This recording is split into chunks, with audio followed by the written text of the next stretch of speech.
My name is Maryna. I'm a sculptor and a feminist. I was just finishing uni and we had a lot of lectures about film theory, and one of the first times I thought about it was a lecture about the male gaze and how women in sculpture are perceived so much through the prism of how men see them.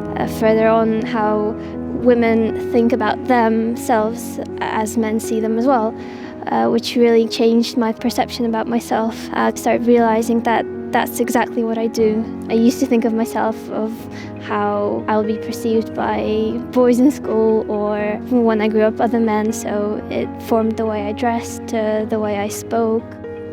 The subject of feminism and equal rights is getting louder and louder, and more important, in Ukraine, the law about domestic violence has been taken in 2019, which is very, very good, but there are still so many changes that need to be made in regards to how it is implemented. I think the concept of consent needs to be more clear to a lot of people, to guys especially, because there's still so many conversations about victim blaming and rape culture that never put the victim on in the first place. And I'm glad that it's changing, but I feel like people from my generation, they're having a hard time catching up to the conversation about being very clear that, you know, you have to get active consent, not just a feeling of mutual attraction, but you have to hear like the words, yes.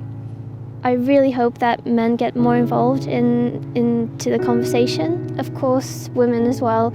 Women in history, it was very hard for them to unite because so much of their everyday life is connected to their husbands, their fathers, their children, and they were never grouped together. But I think if we do stick together and we are kind to each other, I really hope that's going to change as well.